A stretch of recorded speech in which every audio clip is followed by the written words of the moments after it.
The morning of November 11th, 1943, Lieutenant Junior Grade Alex Vraciu rolled his F6F Hellcat into a steep dive at 14,000 feet above Rabaul Harbor. Below him, 9 Japanese Betty bombers were attempting to escape into cloud cover after striking American shipping near Empress Augusta Bay. Vraciu had never fired his guns in combat before. This was his first mission with Fighting Squadron 6 aboard the carrier Independence. What happened in the next 4 minutes would reveal something the Japanese High Command had failed to understand about American fighter design, a miscalculation that would cost them air superiority across the entire Pacific theater. Vraciu's Hellcat carried 6 Browning M2, 50 caliber machine guns, 3 mounted in each wing. Each gun was loaded with 400 rounds, total ammunition capacity 2,400 rounds. Total weight of fire per second, when all 6 guns fired simultaneously, approximately 100 rounds, roughly. 63 pounds of lead and incendiary projectiles delivered downrange every second. The Japanese had no equivalent weapon system in any single engine fighter. The Zero carried 2 7.7mm machine guns and 2 20mm cannons. The cannons hit hard but carried only 60 rounds each, enough for perhaps 7 seconds of sustained fire. The machine guns were rifle caliber, effective against unarmored targets, useless against American aircraft with armor plating and self-sealing fuel tanks. The difference wasn't just firepower, it was philosophy. Japanese designers had optimized for maneuverability and range. They'd sacrificed armor, fuel tank protection, and heavy armament to keep weight low. American designers had made the opposite choice. They'd built fighters that could absorb punishment and deliver devastating firepower. The Hellcat weighed 9,200 pounds empty. A Zero weighed 3,700 pounds. That weight difference represented armor, self-sealing tanks, and guns. Lots of guns. Vraciu dove through 7,000 feet, building speed past 300 miles per hour. The lead Betty filled his gun sight. He was closing from 7 o'clock high, a classic overhead run. The Betty's tail gunner saw him coming and opened fire with a single 7.7mm machine gun. Tracer rounds arced toward Vraciu's Hellcat. They looked dangerous, but most passed harmlessly wide. The few that hit sparked off the Hellcat's armored windscreen and engine, cowling without penetrating. Vraciu held his dive. He closed to 300 yards. Still too far. The Hellcat's guns were harmonized to converge at 250 yards. He needed to get closer. At 250 yards, Vraciu pressed the trigger. All 6 guns erupted simultaneously. The noise was overwhelming even inside the cockpit. The Hellcat shuddered from the recoil. Spent casings ejected from the wing bays, streaming behind the aircraft in a glittering trail. The tracer pattern looked like a solid bar of light connecting Vraciu's Hellcat to the Betty bomber. The 50 caliber rounds walked up the Betty's fuselage in less than 2 seconds. They punched through the aluminum skin, shredded control cables, smashed through hydraulic lines, and detonated the bomber's fuel tanks. The Betty exploded in mid-air. Pieces of wing and fuselage tumbled through the sky, trailing smoke and flame. If you're enjoying this deep dive into the story, hit the subscribe button and let us know in the comments from where in the world you are watching from today. Vraciu pulled up and searched for another target. His wingman, Ensign Homer Brockmeyer, had already shot down a second Betty. The remaining 7 bombers scattered, diving for the safety of cloud cover 8 miles to the south. Vraciu selected the nearest bomber and rolled into pursuit. This Betty pilot was more experienced. He threw his aircraft into a hard turn, trying to force Vraciu into an overshoot. But the Hellcat had enough power to stay with the turn without losing position. Vraciu settled into firing range again. He pressed the trigger. Another sustained burst. 3 seconds. Approximately 300 rounds. The Betty's right engine erupted in flames. The bomber rolled inverted and fell toward the ocean, trailing black smoke. Vraciu was learning something important. He didn't need to aim perfectly. He didn't need to wait for the ideal deflection angle. The Hellcat's 6 50 caliber guns threw so much lead into the air that precision was almost unnecessary. If the target was anywhere near the gun sight Pippa, enough rounds would connect to cause catastrophic damage. This was fundamentally different from the Zero's armament philosophy. A Zero pilot had to aim carefully because his 20mm cannons had limited ammunition. 60 rounds per gun meant approximately 15 trigger pulls before the guns went dry. Each burst had to count. Wasted ammunition meant a defenseless aircraft. But Vraciu had 2,400 rounds. He could fire sustained bursts and still have plenty left. What Vraciu didn't know was that Japanese pilots attacking American bombers had been encountering this same overwhelming firepower problem for months, except from the opposite direction. They'd been attacking B-17 flying fortresses and discovering that 10 to 13 50-caliber machine guns firing simultaneously created an almost impenetrable defensive sphere. Zeros attempting frontal attacks on B-17 seconds flew through walls of tracers. Most turned away. The few who pressed their attacks usually died. The 50-caliber rounds tore Zeros apart. Now the Japanese were facing the same problem from American fighters. The F6F Hellcat had essentially mounted the firepower of a bomber's defensive armament on a fighter airframe. The psychological impact was immediate and devastating. The third, Betty Vraciu, attacked that morning, tried to evade by diving toward the water. The pilot pushed the bomber into a steep descent, probably hoping Vraciu would overshoot or break off. Vraciu followed. He was still learning the Hellcat's capabilities. The dive was steep, past 400 miles per hour. The controls stiffened but remained responsive. The gun sight tracked smoothly. Vraciu fired from 300 yards. The closure rate was high. He held the trigger down for nearly 4 seconds. The 50-caliber rounds stitched across the Betty's left wing root. The wing separated from the fuselage almost instantly. The bomber cartwheeled into the ocean, throwing up a massive column of white water. Vraciu pulled out at 2,000 feet and climbed back to altitude. He'd expended approximately 1,000 rounds. He still had 1,400 rounds remaining, plenty for more engagements. He'd destroyed 3 Betty bombers in 4 minutes. This was his first combat mission. He hadn't needed exceptional accuracy. He hadn't needed perfect tactical positioning. He'd simply put his gun sight on the target and pressed the trigger. The Hellcat's guns did the rest. What made this possible was a series of engineering decisions made in Bethpage, New York, during the summer of 1942, when Grumman engineers were finalizing the F6F design. The original specification called for 4 50-caliber guns, matching the armament of the F4F Wildcat, but combat reports from the Pacific indicated that 4 guns weren't enough. Pilots wanted more firepower. They wanted to destroy targets quickly with short bursts. They wanted ammunition capacity that allowed multiple engagements without returning to the carrier. The Bureau of Aeronautics authorized Grumman to test a 6-gun installation. The challenge was fitting 6 guns and their ammunition into the Hellcat's wing structure without compromising strength or adding excessive weight. Each Browning M2 50-caliber machine gun weighed 64 pounds empty. Each belt of 400 rounds weighed approximately 120 pounds loaded. 6 guns plus ammunition added over 1,100 pounds to the aircraft. That weight had to be distributed evenly across both wings to maintain proper balance.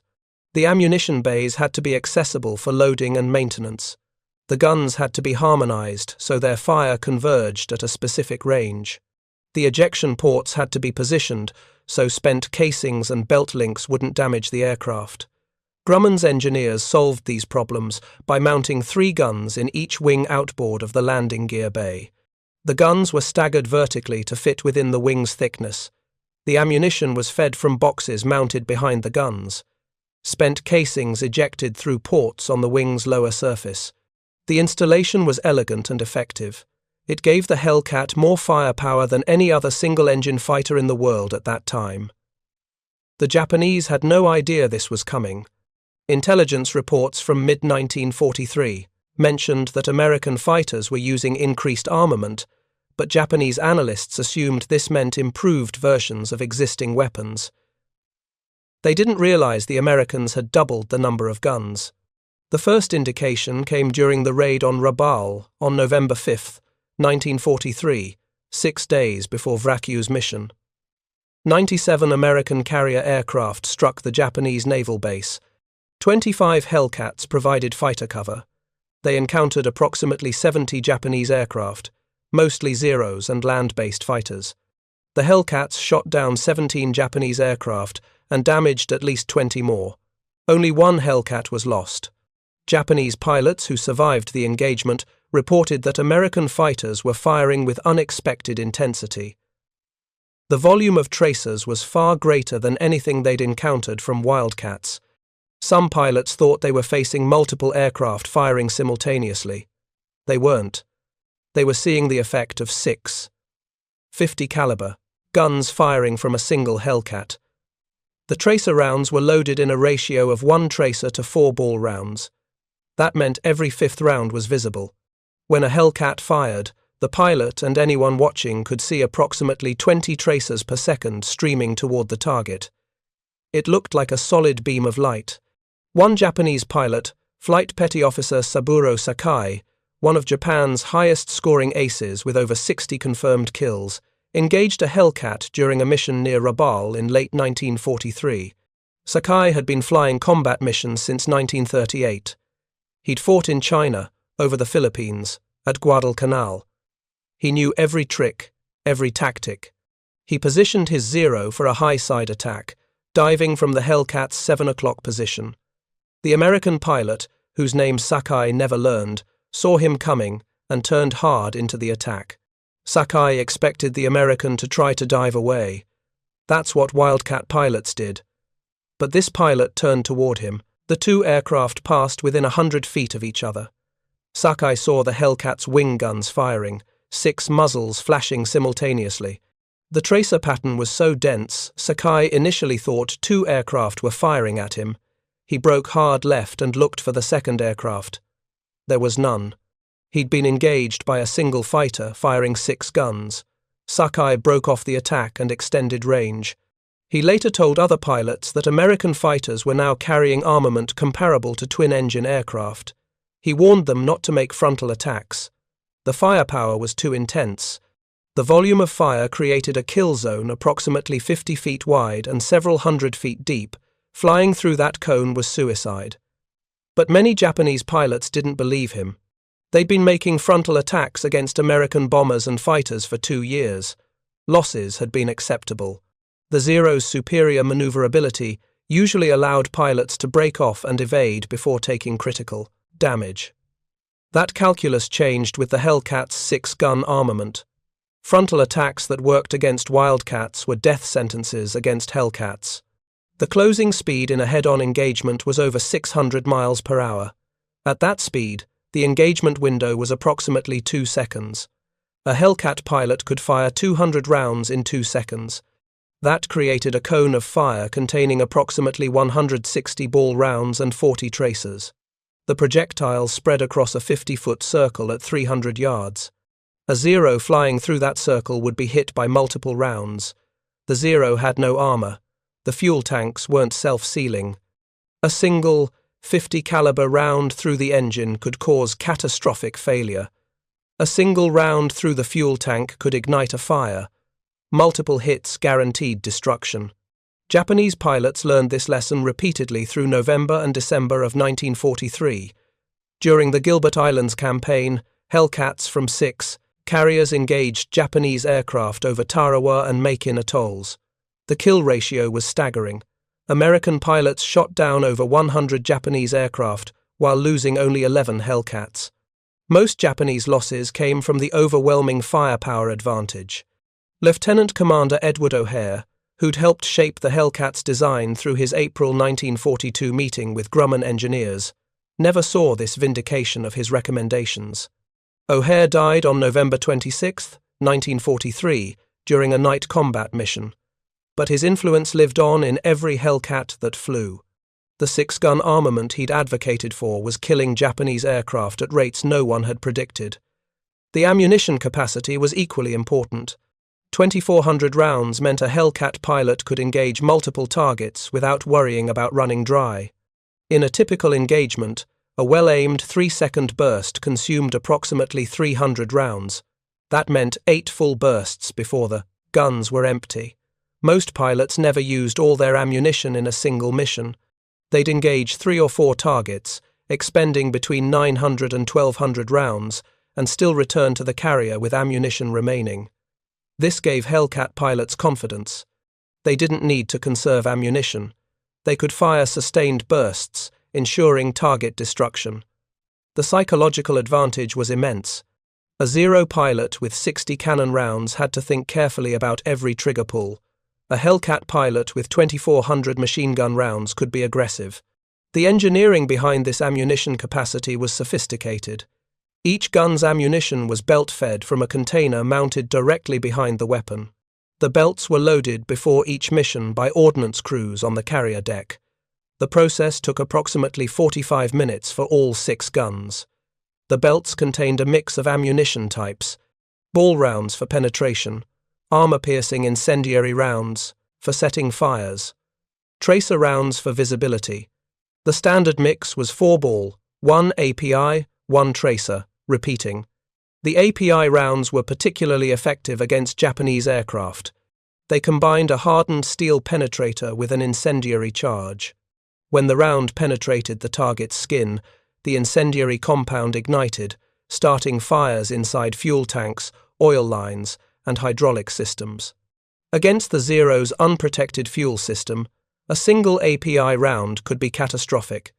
The Hellcat's guns were harmonized to converge at 250 yards. This meant all 6 streams of fire crossed at that specific distance, creating a concentrated impact point. At ranges less than 250 yards, the pattern was wider, but still deadly. At ranges greater than 250 yards, the pattern began to spread, reducing hit probability. Experienced Hellcat pilots learned to hold fire until they were inside 300 yards, preferably closer to 200 yards. At that range, even a brief burst would put enough rounds into the target to guarantee a kill. The recoil from 6 .50 caliber guns firing simultaneously was substantial. Each gun produced approximately 40 pounds of recoil force. 6 guns generated 240 pounds total. The Hellcat's massive airframe and powerful engine absorbed this force without significant effect on handling. The aircraft would shudder slightly when the guns fired, but remained controllable and accurate. Pilots described the sensation as similar to driving over a rough road. You could feel it, but it didn't interfere with flying. The sound was memorable. Inside the cockpit, with the engine running and the headset on, pilots heard a deep hammering vibration when the guns fired. The sound came through the airframe structure, transmitted from the wings to the fuselage, and up through the seat. Outside the aircraft, observers described the sound as a sustained roar, like tearing canvas amplified 1,000 times. The muzzle blast from 6 guns created shockwaves visible in humid air as cone-shaped vapor clouds. Japanese pilots who survived encounters with Hellcats consistently reported the intensity of American firepower in their after-action debriefs. Flight Lieutenant Yasuo Kuwahara, stationed at Rabaul in early 1944, described an engagement where his 4-plane division attacked a formation of 6 Hellcats. Kuwahara's division approached from altitude, using the classic tactic that had worked against Wildcats throughout 1942. They dove from above, built up speed, and attempted to make a single firing pass before climbing back to safety. The lead Hellcat saw them coming and turned into the attack. The other 5 Hellcats followed, forming a defensive wheel. Kuwahara's division leader pressed his attack anyway. He opened fire at 400 yards with his 20mm cannons. The range was long, but he hoped to score hits before the Americans could respond. The lead Hellcat returned fire immediately. All 6 guns. The tracer pattern was so dense that Kuwahara's division leader broke off his attack without closing to effective range. He'd never seen that volume of fire from a single fighter. He assumed he was facing experimental aircraft with unusual armament. Kuwahara's second section, Mate, continued his attack. He closed to 200 yards before firing his cannons. He scored several hits on a Hellcat's wing, but the American aircraft continued flying. The Hellcat's self-sealing fuel tanks and structural strength absorbed the damage. Then the Hellcat rolled toward the attacking Zero and returned fire. The burst lasted approximately 2 seconds. The Zero disintegrated. Kuwahara saw pieces of wing and fuselage separate from the aircraft. The Zero fell away, trailing fire and debris. The pilot didn't bail out. Kuwahara and his division leader broke off and ran. They'd lost 1 aircraft and scored no kills. The remaining Hellcats didn't pursue. They maintained formation and continued their patrol. When Kuwahara returned to base, he reported the engagement to his squadron intelligence officer. He described the American firepower as unprecedented. He estimated the Americans were using at least 8 machine guns per aircraft, possibly more. The intelligence officer made notes, but seemed skeptical. Kuwahara insisted. He'd seen the tracer density. No 4-gun fighter could produce that volume of fire. The intelligence officer said he'd forward the report to higher command. Nothing came of it. Japanese intelligence was receiving similar reports from multiple theaters, but the information wasn't being synthesized into actionable intelligence. No one at the command level understood that American carrier fighters had doubled their armament. The consequence was predictable. Japanese pilots continued using tactics designed for fighting wildcats. Those tactics failed catastrophically against Hellcats. The kill ratio continued to favor American pilots by increasingly lopsided margins. By January 1944, experienced Japanese naval aviators were being killed at rates that made veteran replacement impossible. The training pipeline couldn't produce pilots fast enough to replace combat losses. Each dead experienced pilot was replaced by a rookie with less than 100 hours of flight time, sometimes much less. These inexperienced pilots faced American aviators flying aircraft with overwhelming firepower advantages. The result was slaughter. During the Marshall Islands campaign in late January and early February 1944, American Hellcats achieved kill ratios exceeding 10-1. Japanese aircraft fell from the sky in numbers that shocked even American pilots. Lieutenant Commander James Flatley, commanding officer of Air Group 5 aboard the carrier Yorktown, flew multiple missions during the Marshall Islands operation. His Hellcat carried the standard 6-gun armament. On February 17, 1944, Flatley led a strike against Japanese positions on Eniwetok Atoll. His formation encountered 12 Zeros, attempting to intercept American bombers. Flatley's division of 4 Hellcats engaged the Zeros from altitude. The Americans dove through the Japanese formation, each Hellcat selecting a target. Flatley opened fire at 300 yards. His target, a Zero attempting to climb toward the American bombers, exploded after a 2-second burst. Flatley estimated he'd fired 200 rounds. Enough ammunition remained for several more engagements. He climbed back to altitude and selected another target. This Zero was more experienced. The pilot saw Flatley coming and turned into the attack, trying to force an overshoot. But Flatley had enough speed to maintain position. He fired a deflection shot, leading the Zero's turn. The tracer pattern curved through the air and intersected the Zero's flight path. Multiple rounds struck the Zero's cockpit and engine. The aircraft rolled inverted and fell. Flatley's wingman, Lieutenant Junior Grade Daniel Carmichael, destroyed 2 Zeros in the same engagement using similar tactics. Dive from altitude, fire sustained bursts, climb back to safety. The 6-gun armament made every burst potentially lethal. The Zeros fought back desperately, but their weapons couldn't penetrate the Hellcat's armor at range. The 20mm cannons were effective when they hit, but the Zeros couldn't get close enough to guarantee hits without exposing themselves to devastating return fire. The engagement lasted 7 minutes. Flatley's division destroyed 6 Zeros and damaged 3 more. No Hellcats were lost. Flatley returned to the Yorktown with 800 rounds remaining. He could have continued fighting, but the Zeros had broken off and scattered. If you find this story engaging, please take a moment to subscribe and enable notifications. It helps us continue producing in-depth content like this. When Flatley landed, His plane captain examined the Hellcat's airframe for damage. There were several small-caliber bullet holes in the tail section, probably from 7.7mm machine gun fire. None had penetrated anything critical. The armor and self-sealing tanks had done their job. Flatley's Hellcat was refueled, rearmed, and ready for another mission within 90 minutes. The ordnance crew loaded fresh ammunition belts, 2,400 rounds, same as before. Flatley flew 2 more missions that day, engaging Japanese aircraft on both sorties. He expended another 1,500 rounds and destroyed 2 more Zeros. He landed after the 3rd mission, with only 300 rounds remaining across all 6 guns. That was the first time he'd come close to running out of ammunition in a single day of operations. The armament reliability was remarkable. The Browning M2, 50 caliber machine gun, was one of the most reliable weapons ever produced. It could fire sustained bursts without overheating.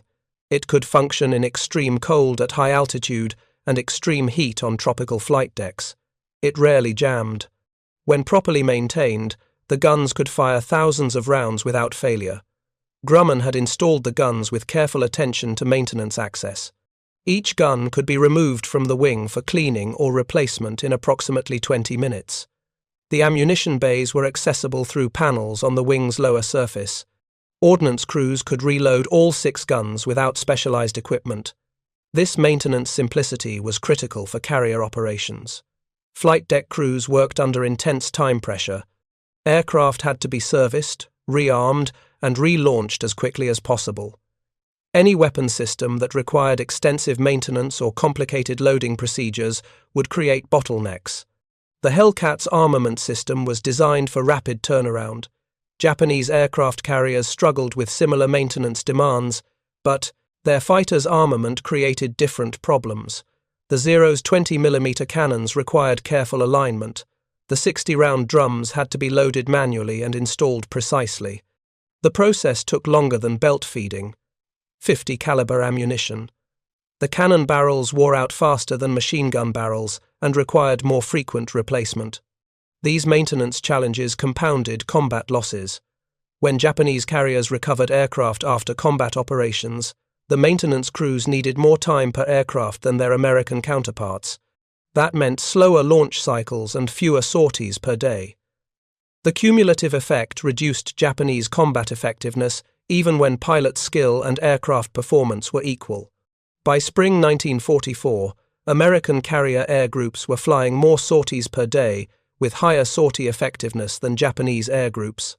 The Hellcat's reliable 6-gun armament was a significant factor in that operational advantage. The Battle of the Philippine Sea in June 1944 demonstrated the culmination of American firepower superiority. On June 19, 1944, Japanese carrier aircraft launched 4 major strikes against American Task Force 58. The task force included 15 carriers, with over 450 Hellcats providing combat air patrol. The Hellcats intercepted every Japanese strike wave. The slaughter was methodical and comprehensive. American pilots fired sustained bursts into densely packed Japanese formations. The 6-gun armament allowed Hellcat pilots to destroy multiple targets in single engagements without worrying about ammunition conservation. Commander David McCampbell, Air Group Commander aboard the Essex, shot down 7 Japanese aircraft on June 19. He became an ace in a single day. His Hellcat's guns performed flawlessly throughout multiple engagements, spanning nearly 4 hours. He returned to the carrier with fewer than 100 rounds remaining, having fired approximately 2,200 rounds during the mission. Every burst had found its target. McCampbell described the Hellcat's armament as the decisive advantage. He said Japanese pilots couldn't survive in the cone of fire created by 6 50 caliber guns. If they entered that cone, they died. Simple as that.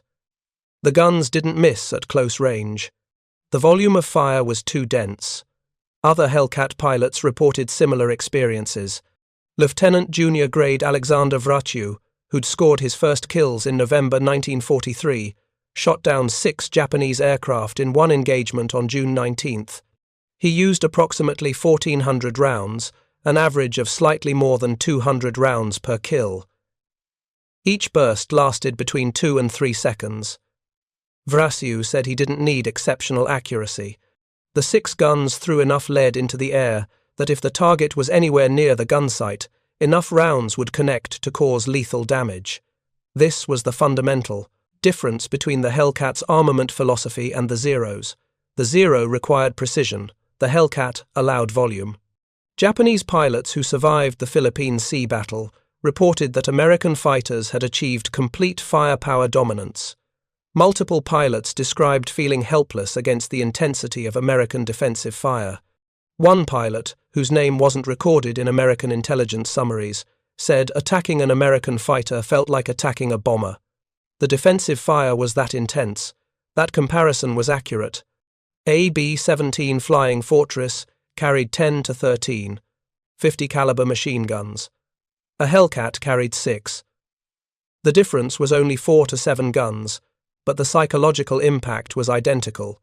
Japanese pilots had learned to avoid frontal attacks on B-17 seconds because the defensive firepower was lethal.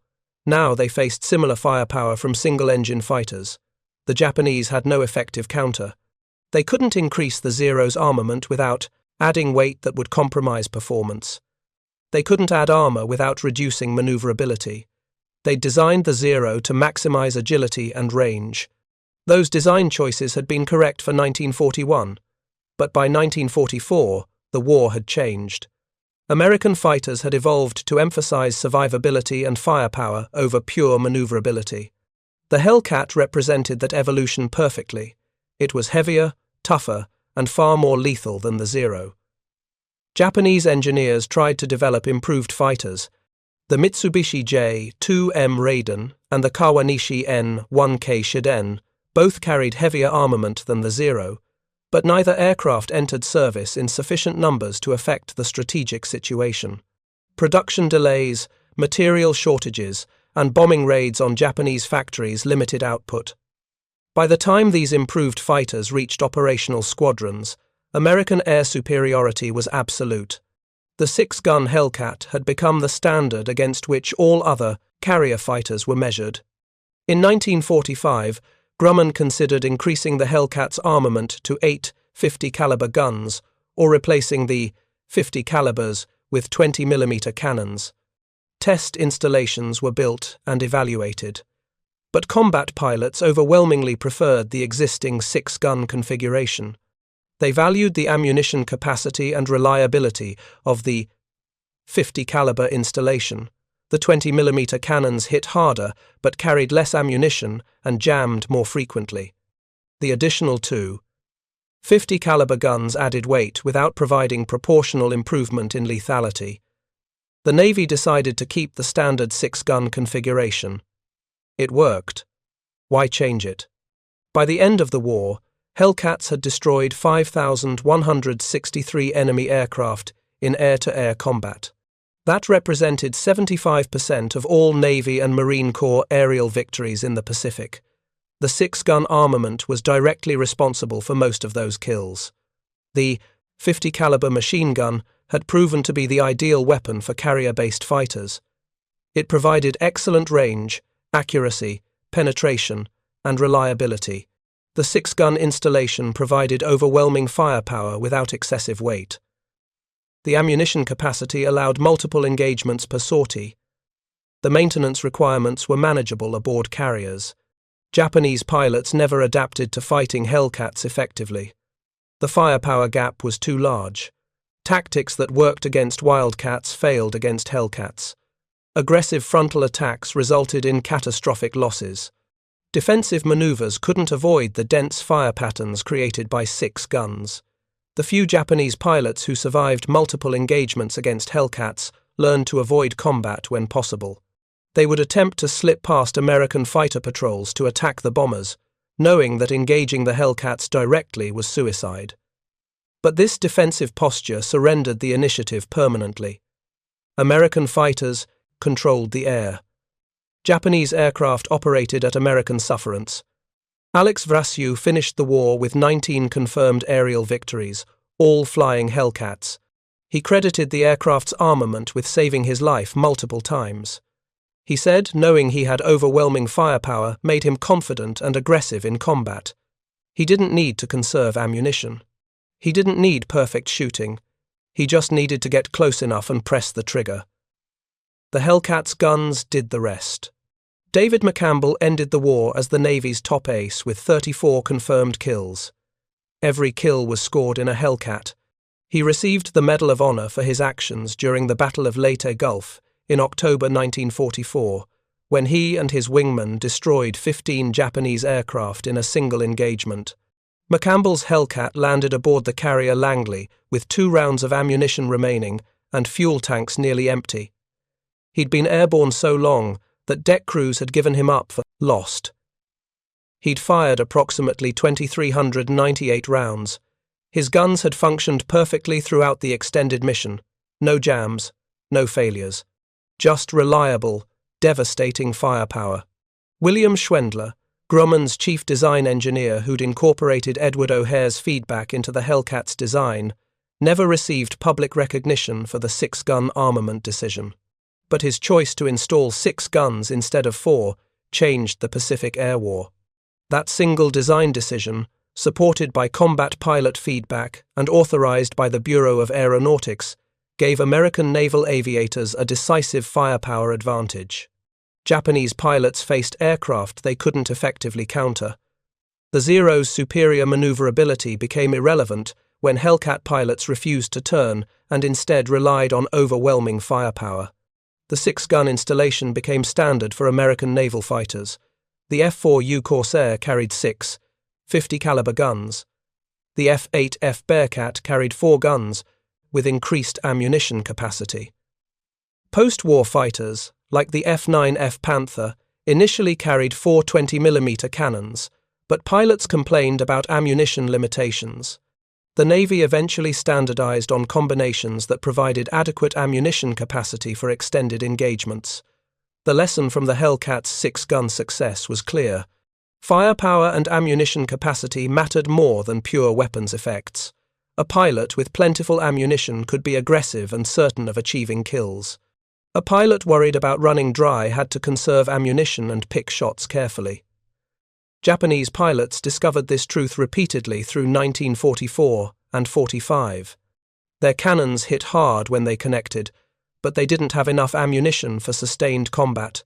American pilots with 50-caliber guns and deep magazines could afford to miss. They could fire sustained bursts. They could engage multiple targets. They returned to their carriers, confident they'd accomplished their missions. The Hellcat's guns were maintained meticulously throughout the war. Ordnance crews checked each weapon after every mission. Barrels were replaced after firing specified round counts. Ammunition belts were inspected for defects. The maintenance records showed remarkable reliability. Fewer than 2% of missions involved gun malfunctions serious enough to affect combat effectiveness. That reliability reflected the Browning M2's inherent design quality and Grumman's careful installation engineering. The guns were mounted solidly. The ammunition feed systems were robust. The ejection systems cleared spent casings reliably. Everything worked as designed under combat conditions. In 1991, the National Air and Space Museum restored an F6F Hellcat to flying condition. The aircraft was painted in the markings of Commander David McCampbell's fighter, Mincy 3, with 34 Japanese flags painted on the fuselage representing his confirmed kills. The restoration included complete internal systems, including the 6-gun armament installation. Museum curators examining the weapons noted the installation's elegant simplicity. Each gun was precisely mounted, the ammunition paths were carefully routed, the entire system was accessible for maintenance. The engineers who designed this installation in 1942 had understood carrier operational requirements perfectly. 7 Hellcats remain airworthy today. All retain the original 6-gun armament configuration, though the guns are typically deactivated for safety during airshow performances. When these aircraft fly, spectators see the same machine that gave American pilots overwhelming firepower superiority in the Pacific. The sound of a Hellcat's Pratt & Whitney R2800 engine is distinctive. a deep, powerful rumble that symbolizes American industrial might. But it's the 6 gun ports in the wings that represent the Hellcat's true lethality. Those 6 weapons, firing in unison, created a cone of destruction that Japanese pilots couldn't survive. That was the innovation that changed the air war, not superior maneuverability or speed, though the Hellcat had both. Not advanced tactics, though American pilots used those effectively. It was raw firepower. 6 50 caliber machine guns, firing 200 rounds per second with 2,400 rounds of ammunition, creating a kill zone that Japanese aircraft entered and never left. Japanese pilots heard 8 guns firing, the sound distorted by combat stress and tracer density, and realized they were facing flying fortresses, single-engine fighters with bomber-level defensive armament. They'd been taught to attack aggressively, to close to point-blank range, to trust their aircraft's superior maneuverability. But those tactics required surviving the approach. Against Hellcats, survival meant staying out of range, and staying out of range meant surrendering the fight. Thank you for watching. For more detailed historical breakdowns, check out the other videos on your screen now, and don't forget to subscribe.